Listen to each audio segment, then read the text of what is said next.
मैं रात को 12-1 बजे भी पढ़ते पढ़ते रो पड़ती थी यार। पता है मेरे मम्मा पापा आते होते थे रात को जब मैं रो पड़ती थी ना, तो उन्होंने मेरी रात को 2-2 घंटे बैठ के भी रात को 2-2 बजे भी काउंसलिंग करी है। पेरेंट्स का एक बहुत इंपॉर्टेंट रोल आ जाता है। Talk to your parents about it. मैं अपने पेरेंट्स का अभी ओपिनियन दूंगी तुम्हें। तो हाँ, फिर ये इसको चुप कराते थे, नहीं मेरा पापा हो नहीं पाएगा, नहीं हो पाएगा। जब ये अपना पढ़ाई कर रही होती थी उस टाइम पे इसको इतना स्ट्रेस हो जाता था कि 2 मंथ्स में इसने जिस तरीके से पिकअप किया है ना, खूंखार, खतरनाक, dangerous, she was that kind of a person. जैसे कि चले जाओ यहाँ से, मेरे से बात मत करो, मेरे को इरिटेट मत करो, पहले मेरे welcome back to my YouTube channel. I am Shreya Singla, I am currently a third year MBBS student from government medical college and hospital Chandigarh.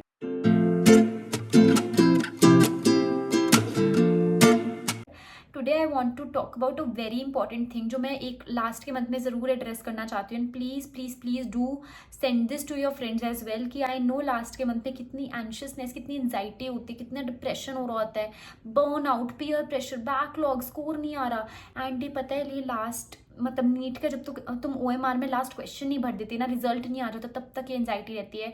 But guys it's very very very normal. And मतलब इससे घबराना नहीं है, ये सबके साथ हो रहा होता है। बिकॉज देखो मैं तो अपना बता रही हूँ, अब तुम लोग मुझे देख रहे हो तो तुम रेजोनेट कर सकते हो, तुम सोच सकते हो कि हाँ ये अगर मेरे साथ हुआ है तो वो सबके साथ हो रहा है, या तुम लोगों के साथ भी सेम चीज़ हो रही है। कि मेरे साथ क्या होता है लास्ट के 2 मंथ्स में, या थ्रू आउट द प्रोसेस तो रहता ही रहता है, बट लास्ट के 2 मंथ्स में इतना ज़्यादा बढ़ जाता है कि इतनी एंजाइटी हो रही होती है कि स्कोर नहीं आ रहा होता। तो यार हम कहीं पीछे ना रह जाएं, वो लोग हमें देखेंगे कि यार वो श्रेया तो पीछे रह गई, इतनी इतनी मेहनत करी थी फिर भी नहीं उसका निकला। एंड मैं रात को 12-1 बजे भी पढ़ते पढ़ते रो पड़ती थी यार कि मेरा नहीं होगा, ठीक है, व्हाट इफ मैं पीछे रह गई, व्हाट इफ अगर ऐसा हो गया, व्हाट इफ अगर वैसा हो गया। तो यार ठीक है, वो पता है डर भी उसी बच्चे को होता है जो मेहनत करता है, ठीक है। जो मेहनत ही नहीं कर रहा उसको डर क्यों लगेगा, उसको पता है उसका नहीं होना। वो जो बच्चा मेहनत कर रहा है उसको ही डर लगना है। And it is a sign कि working hard for your goal. पता है मेरे मम्मा पापा आते होते थे रात को जब मैं रो पड़ती थी ना, बल्कि मेरे साथ ही बैठे होते थे रात को कभी कभार, तो कि यार इसका हौसला बढ़ा रहे, ये साथ में बैठे, हम इसके साथ बैठते हैं तो इसको मोटिवेशन आएगी। तो रात रात को मैं रोने लग जाती थी पढ़ते पढ़ते, मेरा इतना बर्न आउट हो जाता था।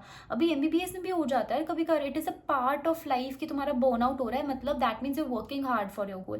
तो मेरा इतना इतना बर्न आउट हो जाता था, इतना ज़्यादा कि मैं रोने लग जाती थी कि नहीं मुझसे तो नहीं हो रहा है, मैं पागल हो जाऊंगी।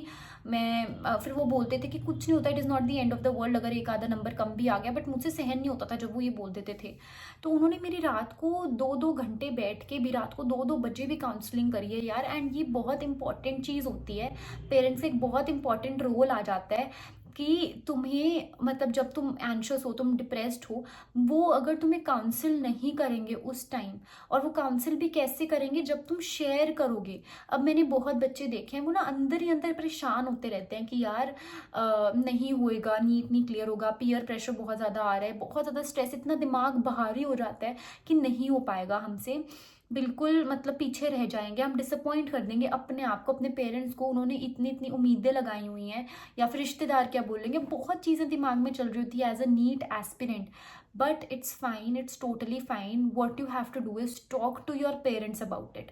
टॉक टू योर पेरेंट्स, वो तुम्हें जज नहीं करेंगे कभी भी। मैं तुम्हें एक चीज़ बता रही हूँ कि मेरे बच्चे के नंबर नहीं आ रहे हैं, मेरा बच्चा ऐसे एक्ट क्यों कर रहा है, मेरा बच्चा इतना एंशियस क्यों है, डिप्रेशन में क्यों जा रहा है, वो कभी जज नहीं करेंगे।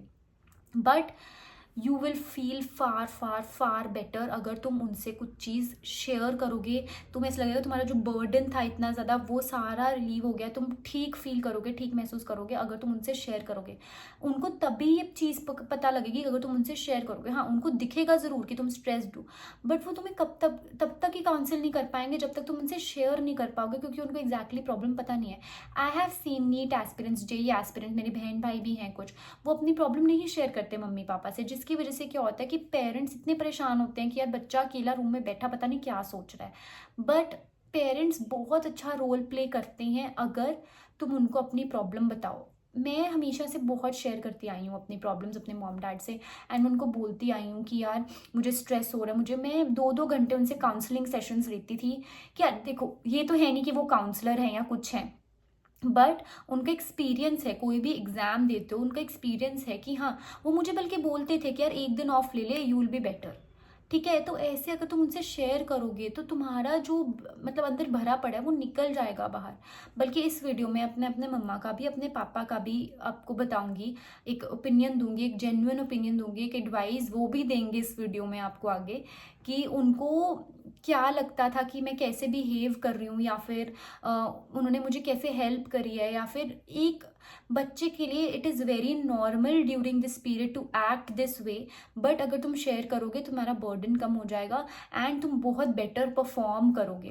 बिकॉज आधी परफॉर्मेंस तुम्हारी तब कम हो जाती है जब तुम एंशियस डिप्रेस हो जाते हो, जब तुम्हारा माइंड इधर से क्लियर नहीं है तब तक तुम पेपर अटेम्प्ट नहीं कर सकते, तब तक तुम पढ़ नहीं सकते, जब तक तुम्हारा ये सेट नहीं है।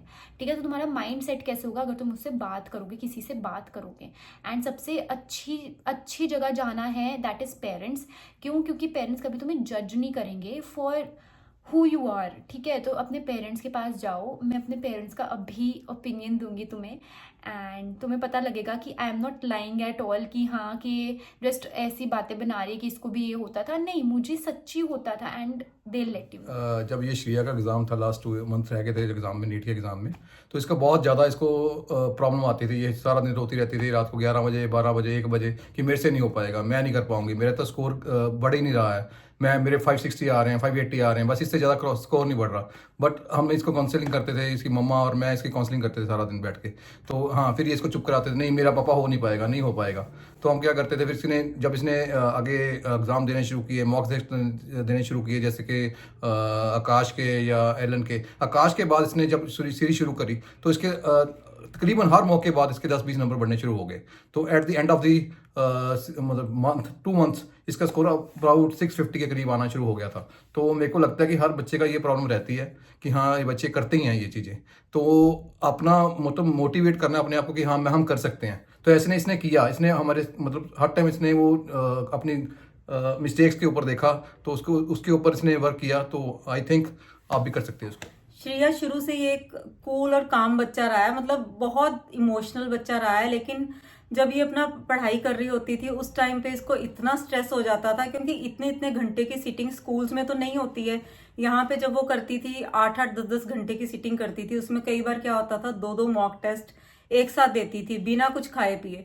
फिर इसको ऐसे लगता था कि मैं बस अब रो पड़ूंगी। फिर इसको होता था, कभी इसके पापा आते थे, कभी मैं आती थी, कि नहीं बेटा हो जाएगा तेरा, कोई टेंशन मत ले, मॉक टेस्ट में कम मार्क्स आए हैं, कोई बात नहीं, आगे इसके अब इसमें अपनी गलतियों को संभाल, जो गलतियां तूने की हैं इन गलतियों को आगे कहीं पे नोट कर ले और उनको दोबारा से रिपीट कर ले।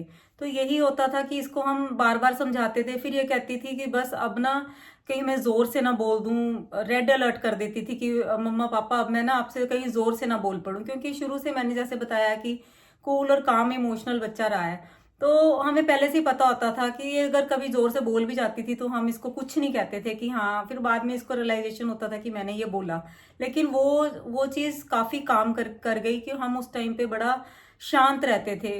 लास्ट के 2 मंथ्स में इसने जिस तरीके से पिकअप किया है, हमने मॉक टेस्ट दे के मेहनत करके, इसके पापा रात को बैठते थे, जो क्वेश्चन बैंक होता था उसको करते थे, ये क्वेश्चंस के आंसर देती थी, वो टिक लगाते जाते थे। रात को 2-2 3-3 बजे तक हम लोग ये करते थे।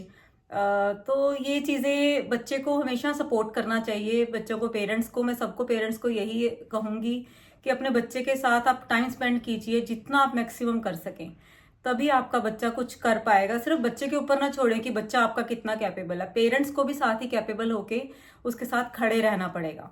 बस यही एक मंत्रा है सक्सेस का। Hi guys, so today I'm here to tell you how Shriya Singla was while she was preparing for her NEET exam, for her competitive exams.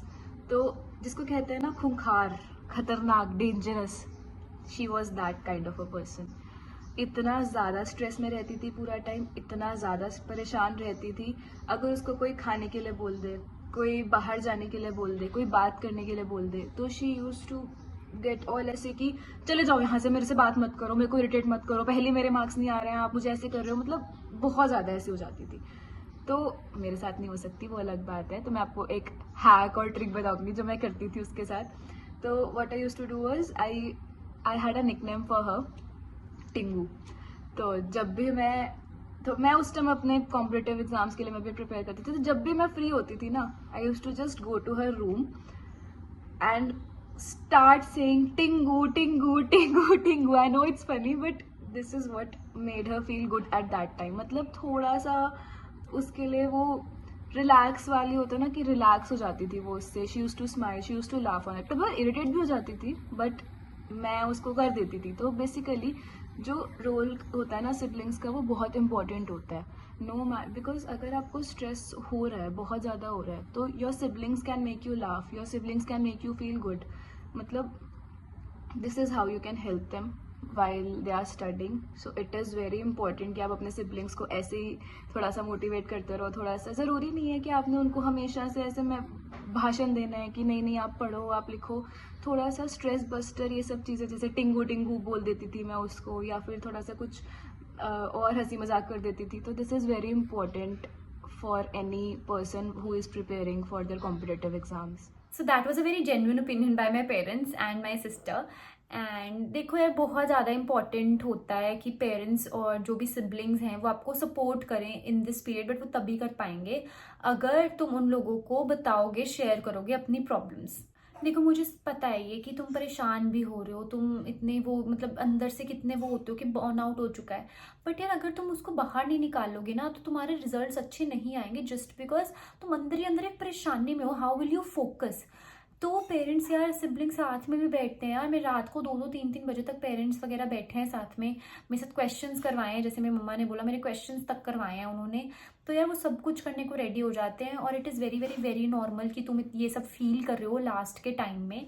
It is a very very crucial moment for you guys कि तुम इसको अच्छे से निकाल लो बिना demotivation के. देखो आते हैं, ठीक है, पीरियड्स ऑफ डीमोटिवेशन भी होता है, ठीक है, एंशियसनेस होता है, एंजाइटी वगैरह होती है, सब कुछ होता है, ठीक है. बट वो तभी तुम कर पाओगे जब तुम उसको बाहर निकालोगे, तभी तुम फोकस कर पाओगे. क्योंकि दिमाग में और कुछ चल रहा है तो नहीं हो पाएगा. दिमाग में से सब कुछ निकाल दिया तो तुम्हारे पास पढ़ने के लिए कुछ स्पेस बनेगी दिमाग में. ठीक है, मैं बहुत ही लेमन लैंग्वेज में समझा रही हूँ कि अगर तुम्हारा दिमाग ही भरा हुआ है, तुम फोकस कैसे करोगे? दिमाग को खाली करो, तभी कुछ और चीज़ जाएगी दिमाग में.